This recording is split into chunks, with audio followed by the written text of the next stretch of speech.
Wagwan everybody on YouTube, Kobe here with another Warframe video. Today we'll be going over Valkyr Prime, well a build video. Today's video will be a little bit different. We'll be making this a little bit quicker than usual because you know I have been having some equipment issues, so I won't be able to make that much gameplay, right? So right here we're just going over my fashion currently. This skin is awesome, the new Valkyr Heirloom, absolutely stunning skin. It's one of those skins where less is more. You probably don't want to put too many accessories on here.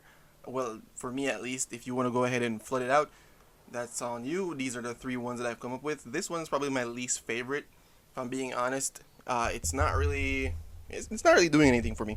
But looking at the build itself right here, as you can see, it's a one format build, very new player friendly.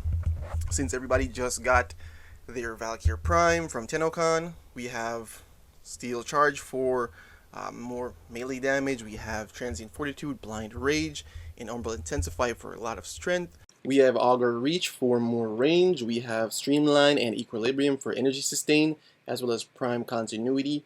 I am also missing Eternal War from here, primarily because I don't have it, but I would recommend putting it in here. It's a big help for your second ability. We have Arcane Battery and Arcane Fury. Arcane Fury boosts your melee damage once you get a crit, and it stacks, as well as battery for your energy max, as well as we're running Nourish as well for more energy sustain, as well as buffing everything with viral. We'll pretty much be running this with the dual Ikers, or dual Iker Incarnon, more than we're actually using her actual talons or fourth ability, because I just think the dual Iker is super strong, especially with this ribbon that I have. It does lower my attack speed, and using Warcry, it does buff my attack speed, so it pretty much cancels this out. And this right here is my dual Iker build. It's a influence build, as you guys can see. You could go ahead and swap it out from viral to gas or corrosive. I just use viral because it gets the job done, right? And here is a gas build on Valkyr's Talons. It's still extremely strong. It's an influence build. It's just something to be there. If I'm being honest, I don't really use it that often. I pretty much use it whenever I need, like, probably when I'm in a pinch, where I think I need, like, the death gate, right? Where you need that second life mechanic to save yourself.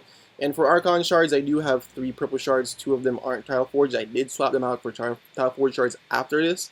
And for the 2 blue shards, they are for health max, because as you guys know, she's now pretty much a health tank, because I personally don't play shield gating, right? And for the first ability here, it is Ripline, I believe it's called. You essentially pull in the enemies, and you do a slight combo. You do a couple of light attacks with your melee weapon, and as you can see with the dual Iker, it does work pretty well with the melee influence, because once you pull them in, you do those small attacks. It pretty much procs influence immediately, doing a bunch of damage to all of the enemies that are in that clump, right? And as you can see, it's a very good tool for mobility. Right here we have Warcry, as you can see, low attack speed, and then once I go ahead and cast it, we'll go ahead and have extreme amounts of attack speed. So you want to ensure that you have this buff at all times. That's why I say run Eternal War, because it does give you a better way to sustain or keep the ability on, right? And for her fourth ability, we go ahead here, as you guys can see, it's her talons. As I said, they do a crazy amount of damage, especially if you're running, if you're doing like slide attacks. It does crazy amounts of damage, like it's amazing. And right here is how the dual Ikers go once they're actually transformed, right? Oh, and also for her third ability, like her normal third ability, Paralysis, essentially what it does is slows the enemies around you and also debuffs them when it comes on to taking more melee damage. However, you're already doing so much damage with Valkyr, and the slow it isn't really worth it. If I'm being honest, the slow isn't really worth it that much, because in most cases, if you can kill the enemy before they attacks you, what's the point, right? But that's it for today's video. As I said, it was going to be a quick one. Thank you all for stopping by. Love you all. Remember to like the video and subscribe. Really appreciate it. Bye, all my tenno. Love you all.